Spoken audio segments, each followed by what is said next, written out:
Assalamualaikum warahmatullahi wabarakatuh. Perkenalkan, nama saya Nur Ayani Sabira, NIM 190211100052. Saya berasal dari Bangkalan, Madura. Fungsi uang. Fungsi uang. Menurut ilmu ekonomi, uang dikelompokkan menjadi 3 fungsi, yaitu 1. Fungsi asli. Di dalam fungsi asli, uang digunakan sebagai alat tukar yang digunakan untuk mempermudah masyarakat mendapatkan suatu barang. 2. Alat ukur yang digunakan untuk menentukan besaran nilai suatu barang. 2. Fungsi turunan.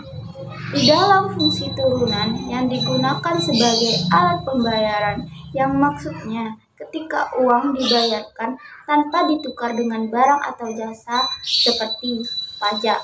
2. Alat pembayaran hutang yang digunakan untuk melunasi hutang piutang.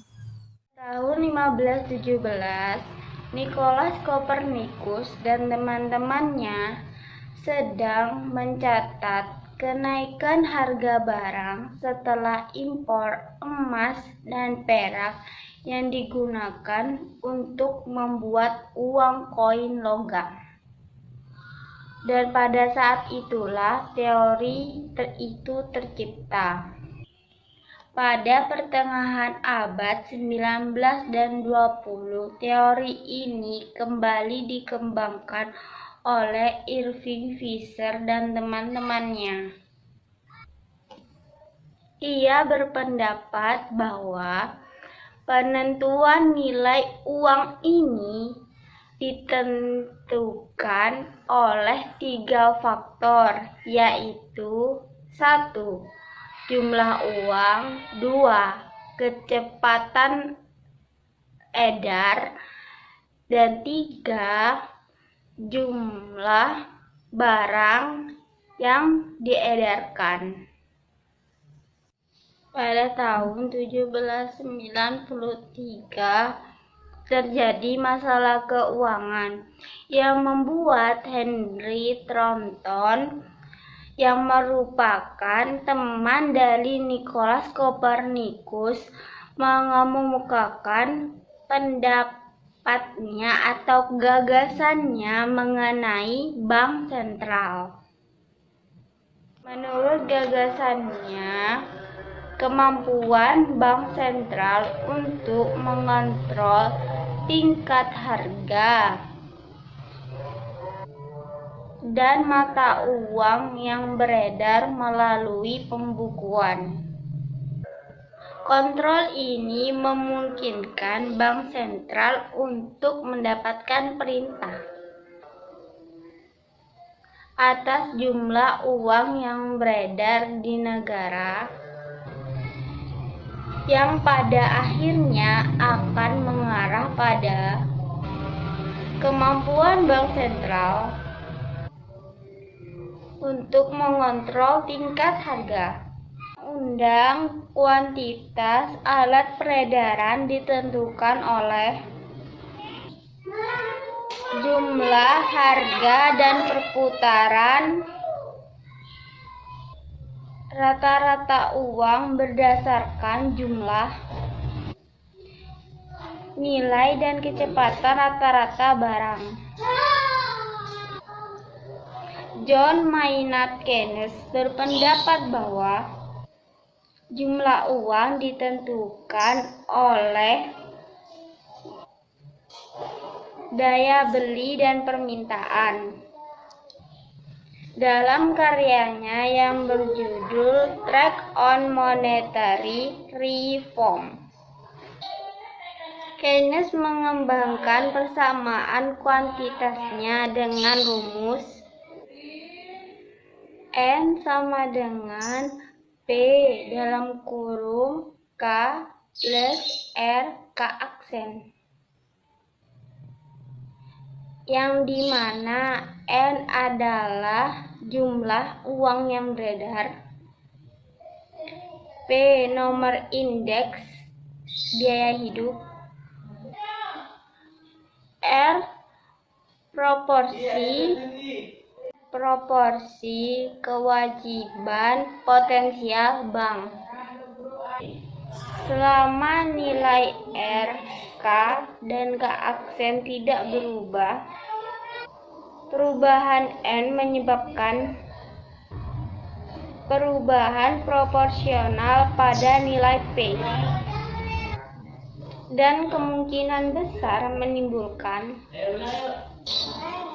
reaksi baik pada R dan K aksen. Dengan demikian, John Maynard Keynes menerima teori ini dengan akurat dalam jangka panjang.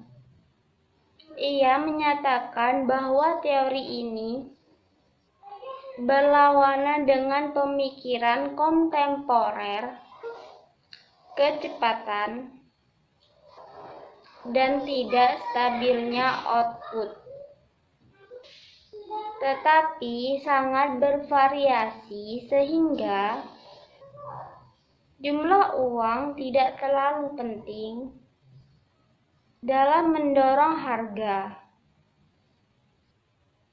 Teori ini dinyatakan kembali oleh Milton Friedman sebagai tanggapannya atas karya John Maynard Keynes.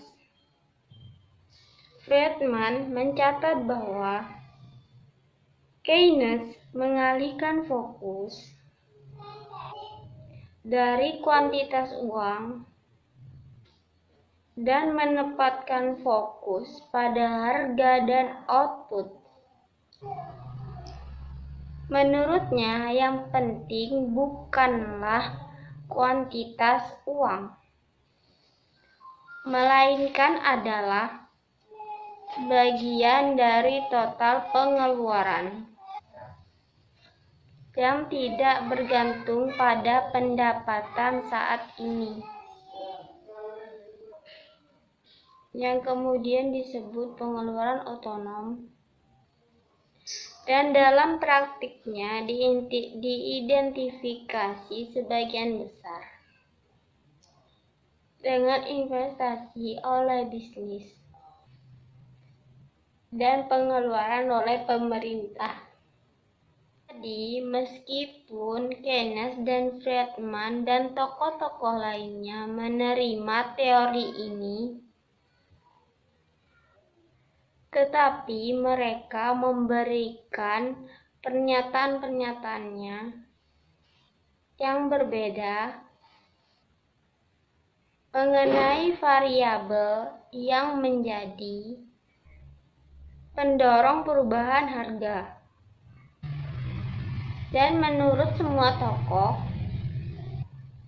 teori kuantitas uang ini tetap penting, bahkan dalam dekade selanjutnya.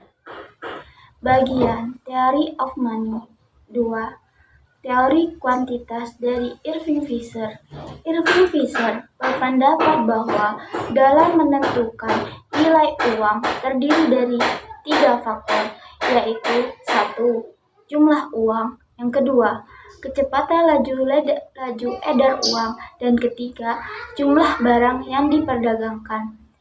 Irving Fisher menyampaikan rumusnya, yaitu E sama dengan M kali V, yang dianalisis dari perekonomian masyarakat yang telah menggunakan uang yang akan selalu terjadi. Pembayaran untuk transaksi jual beli barang atau jasa. Jumlah pembayaran untuk jangka waktu tertentu dapat dihitung dengan cara-cara tertentu, yang dimana pada dasarnya jumlah pembayaran tersebut adalah terdiri dari jumlah uang keseluruhan yang berpindah tangan. Dalam rumus Fisher, lambang E digunakan untuk jumlah seluruh pengeluaran masyarakat, sedangkan M yaitu seluruh jumlah uang yang digunakan untuk pembayaran. Fisher juga memberikan simbol atas kecepatan laju edar uang tersebut dengan lambang